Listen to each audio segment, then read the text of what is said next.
नमस्कार, मैं जर्नलिस्ट रोहित शर्मा। आप मेरे साथ में हैं दिल से रोहित चैनल। दोस्तों, आजकल चारों तरफ जंग का माहौल बना हुआ है। राजस्थान विधानसभा में भी पिछले 3 दिन से जंग की स्थिति बनी हुई है सत्ता पक्ष और विपक्ष के बीच में। और इस जंग के चलते विपक्ष की भूमिका निभा रहे कांग्रेस पार्टी के विधायकों को अपनी मांग के लिए अभी 2 रातें तो उन्होंने सदन में ही बिताई है, यानी उनका धरना जारी है राजस्थान विधानसभा में ही। आज संडे है, आज तीसरा दिन होगा उनके धरने का। इस बीच बातचीत का सिलसिला ज़रूर शुरू किया जाता है, लेकिन बातचीत बेनतीजा रहती है, क्योंकि ईगो और घमंड सत्ता पक्ष और विपक्ष दोनों पर इतना हावी हो चुका है कि राजस्थान विधानसभा के संचालन के लिए रोज़ाना जो लाखों रुपए खर्च हो रहे हैं, उसकी परवाह ना सत्ता पक्ष को है ना विपक्ष को है। अब इस जंग का समापन कब होगा, कैसे होगा, किस तरह से होगा, ये भी एक देखने वाली बात होगी। लेकिन एक जो जंग 25 फरवरी को जयपुर में विधानसभा के सामने देखने को मिल सकती थी, वो जंग शायद अब हमें देखने को नहीं मिलेगी, क्योंकि राजस्थान के मुख्यमंत्री भजनलाल शर्मा ने जिस समझदारी से समरावता के आंदोलनकारियों को अपने विश्वास में लिया है और उन्हें पूरा भरोसा दिलाया है, उसे देखते हुए फिलहाल जो 25 फरवरी को राजस्थान विधानसभा का जो घेराव किया जा रहा था वो स्थगित हो गया है। स्थगित हुआ है, उसको रद्द नहीं किया गया है, क्योंकि 30 मार्च तक का समय आंदोलनकारियों ने दिया है। अगर 30 मार्च तक सरकार उनकी मांगों को नहीं मानेगी तो फिर से यह आंदोलन हो सकता है। लेकिन फिलहाल आंदोलन एक तरीके से स्थगित हो चुका है और उसकी वजह से जयपुर के लोगों ने राहत की सांस ली है, क्योंकि आंदोलन की तैयारियां बहुत ज़बरदस्त थी और बड़ी संख्या में यहां पर लोग आ सकते थे। जयपुर पुलिस ने भी राहत की सांस ली है। तो ये जो एक जंग थी, वो जंग जो हमें देखने को मिल सकती थी, वो हमें अभी फ़िलहाल हमें 25 फरवरी को देखने को नहीं मिलेगी। लेकिन राजस्थान विधानसभा का ये जंग आगे किस हालत में पहुंचेगी, आगे कितना आगे खींचेगी, ये एक देखने वाली बात होगी। लेकिन आज एक और जंग भारत और पाकिस्तान के बीच में दुबई में जो हमें देखने को मिलेगी, काफ़ी रोमांचक है। लोग, भारत और पाकिस्तान के लोग 2 बजे का इंतज़ार कर रहे हैं बेताबी से कि कब 2 बजे और कब दोनों के बीच में भिड़ंत हो। अब मैच कौन जीतेगा कौन हारेगा ये तो देर रात तक पता चल पाएगा। लेकिन इतना ज़रूर है, आईसीसी टूर्नामेंट में भारत का जो प्रदर्शन है पाकिस्तान से काफ़ी अच्छा रहा है। आईसीसी टूर्नामेंट में भारत ने पाकिस्तान के खिलाफ 19 मैच खेले हैं, उसमें 15 मैच भारत ने जीते हैं, 4 मैच भारत हारा है, यानी बहुत अच्छा प्रदर्शन है। लेकिन अगर ओवरऑल मुकाबले देखें भारत और पाकिस्तान के बीच में, तो 135 वनडे मैच हुए हैं, उसमें 73 मैच पाकिस्तान ने जीते हैं, 5 मैचों का नतीजा नहीं निकला और 57 मैच भारत ने जीते हैं। तो ओवरऑल मैचों में भारत पाकिस्तान से पीछे है, लेकिन आईसीसी टूर्नामेंट में भारत पाकिस्तान से काफ़ी आगे है। और बड़ी बात यह है कि आज दुबई के जिस ग्राउंड पर मैच खेला जाएगा पाकिस्तान से, उसमें 2 मैच भारत और पाकिस्तान के बीच में हुए हैं और दोनों ही मैच भारत ने जीते हैं। वैसे दुबई में अब तक भारत और पाकिस्तान के बीच में 7 मैच खेले जा चुके हैं, उसमें 6 मैच भारत जीत चुका है। तो इसलिए आज के मैच में भारत का पलड़ा काफ़ी भारी बताया गया है। और इस टूर्नामेंट में भारत ने बांग्लादेश से 1 मैच अब तक खेला है, उसमें भारत जीता है। पाकिस्तान ने 1 मैच खेला है और पाकिस्तान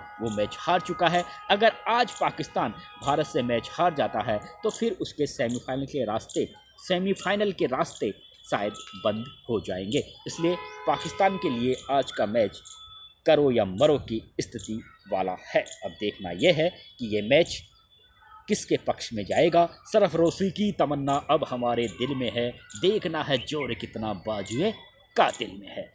अब देखते हैं कौन बाजी जीतता है, कौन बाजी हारता है। लेकिन प्रहलाद गुंजल, बड़े नेता, पहले भारतीय जनता पार्टी में थे, अब लोकसभा चुनाव से पहले कांग्रेस पार्टी में आए और जो उन्होंने जज्बा दिखाया, जो हौसला दिखाया, वो काबिल तारीफ़ है। प्रधानमंत्री नरेंद्र मोदी के 56 इंच वाले सीने की चर्चा तो पूरे दुनिया भर में होती है, हिंदुस्तान में होती है। लेकिन समरावता के आंदोलन में जिस तरह से राजस्थान सरकार को थोड़ा पीछे आना पड़ा, बैकफुट पर होना पड़ा, उसमें कहीं ना कहीं प्रहलाद गुंजल की बहुत बड़ी भूमिका रही है। वैसे प्रहलाद गुंजल हैं फौलादी इंसान है और इस तरह के कई आंदोलनों का उन्होंने सफलतापूर्वक आगाज़ किया है। और मैं ये पहले से ही कह रहा था कि जिस तरह से समरावता के आंदोलन को उन्होंने अपने हाथों में लिया हुआ था पहले ही दिन से, और जिस तरह की ये तैयारियां चल रही थी, तो मैं पहले ये कह चुका था कि इस आंदोलन की बागडोर जिस तरह से प्रहलाद गुंजल के हाथों में है, तो कहीं ना कहीं आंदोलन जिस मकसद से शुरू किया है वो मकसद उन्हें ज़रूर मिलेगा ही। और कुछ उसी तरह के संकेत राजस्थान सरकार की ओर से भी मिले हैं कि पिछले दिनों जब नरेश मीणा के पिता मुख्यमंत्री भजनलाल शर्मा से मिले, तो भजनलाल शर्मा ने एक एक मांग को काफ़ी गंभीरतापूर्वक सुना और हर मांग को पूरा करने का भरोसा दिलाया। और उसके बाद में नरेश मीणा के पिता बड़े उत्साहपूर्वक जब बाहर निकले, उनके चेहरे पर काफ़ी चमक थी, आंखों में चमक थी और आत्मविश्वास उनके चेहरे पर छाया हुआ था। गजब की बॉडी लैंग्वेज थी और उन्हें ऐसा लग रहा था कि अब समरावता के ग्रामीणों को इंसाफ दिलाने के लिए राजस्थान सरकार काफ़ी गंभीर है और अब शायद उनके बेटे की रिहाई भी बहुत जल्दी हो जाएगी। तो ये जो आंदोलन, और इसका सबसे बड़ा कारण यही रहा, देखिए अगर मुख्यमंत्री भजनलाल शर्मा ने थोड़ा वो बैकफुट पर आए हैं या फिर राजस्थान सरकार थोड़ी बैकफुट पर आई है, तो ये जाहिर सी बात है कि खुफिया पुलिस की ओर से शायद भजनलाल शर्मा को इस तरह की जानकारी दी होगी कि आंदोलन बहुत ज़बरदस्त तरीके से हो रहा है, आंदोलन की तैयारियां बहुत ज़बरदस्त तरीके से हो रही है और बड़ी संख्या में लोग जयपुर पहुंच सकते हैं। राजस्थान विधानसभा का बजट सत्र है और अगर बड़ी तादाद में लोग पहुंचेंगे तो कहीं ना कहीं स्थितियां बिगड़ भी सकती है। इसलिए बीच का रास्ता निकाला जाए और आंदोलनकारियों को अगर विश्वास में लिया जाए तो थोड़ा बेटर रहेगा। और कुछ इसी तरह का मिजाज, इसी तरह का रवैया जयपुर पुलिस ने भी दिखाया। जयपुर पुलिस की ओर से भी जो बार बार यही कोशिश की जा रही थी कि टकराव के हालात नहीं बने और बातचीत के जरिए मामला सुलझ जाए। और इसके लिए जो कमिश्नर हैं बीजू जॉर्ज जोसेफ, काफ़ी दबंग तो IPS हैं ही, सिंघम के नाम से मशहूर हैं, लेकिन इस तरह की स्थितियों को निपटने में वो काफ़ी माहिर हैं, बहुत समझदारी दिखाते हैं। साउथ के लोग कभी भी ये नहीं चाहते कि कोई हिंसात्मक माहौल बने, इसलिए उनकी कोशिश यही रहती है, क्योंकि वो ईमानदार अधिकारी के रूप में और एक साफ़ सुथरी IPS के रूप में बीजू जॉर्ज जोसेफ जाने जाते हैं। इसलिए उनकी ओर से भी बराबर सरकार को यही कहा जा रहा था कि जितना हो सके बातचीत के जरिए अगर इस मामले को सुलझा लिया जाता है तो थोड़ा बेटर रहेगा, और फिर वही हमें देखने को मिला। लेकिन बड़ी बात यह है कि सरकार ने जिस तरह से थोड़ा पीछे हटी है, उसका बड़ा कारण यही है कि जिस तरह से इस आंदोलन को सफल बनाने के लिए प्रहलाद गुंजल पहले दिन से ही इस पूरे आंदोलन की रूपरेखा तैयार कर रहे थे, आंदोलन का संचालन कर रहे थे। आंदोलन के तहत जगह जगह हर गांव-गांव, ढाणी-ढाणी जाकर जिस तरह की तैयारियां चल रही थी और जिस तरह से एक कमेटी बनाई गई, संघर्ष समिति बनाई गई और संघर्ष समिति को अलग अलग काम सौंपे गए, अलग अलग इलाके सौंपे गए, अलग अलग गाँव सौंपे गए। अलग अलग गाँवों में जाकर उन्हें ये बताने का प्रयास किया गया है कि समरावता के ग्रामीणों के साथ अच्छा नहीं हुआ है, हमें उन्हें न्याय दिलाना है, हम सबको एक मंच पर आना है, सामूहिक रूप से हमें सरकार पर प्रेशर बनाना है, हमें 25 फरवरी को जयपुर पहुंचना है। तो ये तथ्यात्मक तरीके से जिस तरह से हर जाति और बिरादरी के लोगों को जो पक्ष में करने का जो माहौल तैयार किया, उसकी पटकथा प्रहलाद गुंजल ने लिखी। और पटकथा लिखने के साथ साथ उसका जो डायरेक्शन प्रहलाद गुंजल ने किया वो काफ़ी काबिल तारीफ़ था।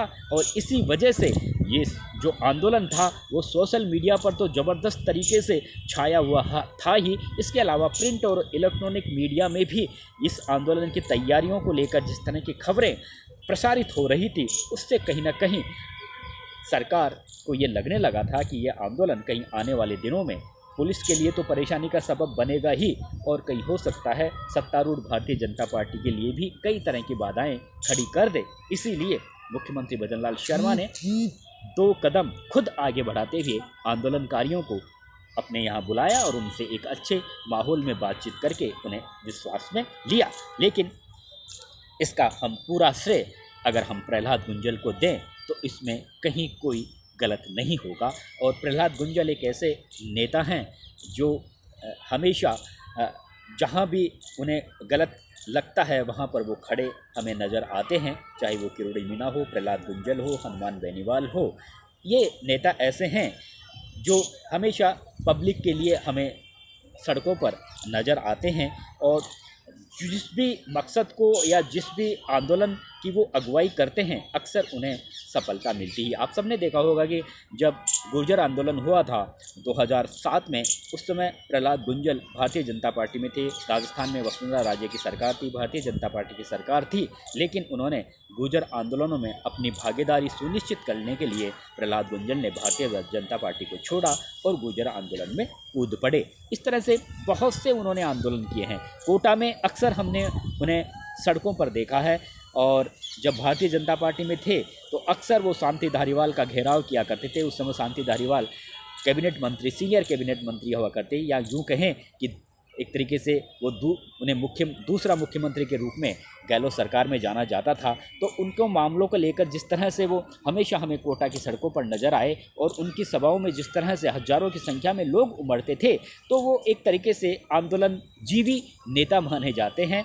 और एक दबंग उनकी भाषण शैली हमेशा रहती है और यही वजह है कि इस आंदोलन के लिए, समरावता के आंदोलन के लिए, हालांकि जब ये समरावता की घटना हुई उस घटना के कुछ दिन तक प्रहलाद गुंजल चुप रहे। उसका कारण वो ये बता रहे थे कि अगर मैं हाथों हाथ बोलता तो कांग्रेस पार्टी को शायद अच्छा नहीं लगता, क्योंकि वो कांग्रेस पार्टी में अभी शामिल हुए हैं। लेकिन उन्होंने उस सारे वाक़ये को समझा, देखा कि क्या वास्तव में समरावता के लोगों के साथ में गलत हुआ है, क्या वास्तव में नरेश मीणा के साथ में गलत हुआ है। और जब उन्हें लगा कि नरेश मीणा के साथ गलत हुआ है, समरावता के लोगों के साथ गलत हुआ है, तो फिर उन्होंने ये सोच लिया कि वे इस मामले को अपने हाथ में लेंगे और जिस मकसद के लिए, और समरावता जिस मकसद के लिए वो इस आंदोलन की एक तरीके से शुरुआत करेंगे, उस मकसद को हर हाल में वो पाकर रहेंगे, यानी समरावता के लोगों को इंसाफ दिलाकर ही रहेंगे। और उसी लिए उन्होंने एक चतुर राजनेता वो हैं, अनुभवी राजनेता तो हैं ही, इसलिए उन्होंने बाकायदा पूरी रणनीति के तहत आंदोलन की रूपरेखा तैयार की और फिर उस रूपरेखा के तहत ही उन्होंने आंदोलन को धार देने की कोशिश की। आंदोलन को इस तरह से उन्होंने राजस्थान में प्रसारित करने का प्रयास किया कि सरकार को लगने लगा कि ये आंदोलन कहीं गुर्जर आंदोलन की तरह कोई बड़ा आंदोलन नहीं बन जाए और कहीं भारतीय जनता पार्टी की सरकार के लिए कोई बड़ी परेशानी खड़ी ना कर दे। इसलिए ज़रूरी है कि आंदोलनकारियों को विश्वास में लिया जाए, और उस काम में मुख्यमंत्री भजनलाल शर्मा ने काफ़ी समझदारी दिखाई, बड़ा दिल दिखाया, और आंदोलनकारियों को आखिरकार उन्होंने अभी फ़िलहाल विश्वास में ले ही लिया। लेकिन इस सब का श्रेय हम प्रहलाद गुंजल को दे सकते हैं, और सब प्रहलाद गुंजल को इसका पूरा श्रेय दे भी रहे हैं। नमस्कार दोस्तों।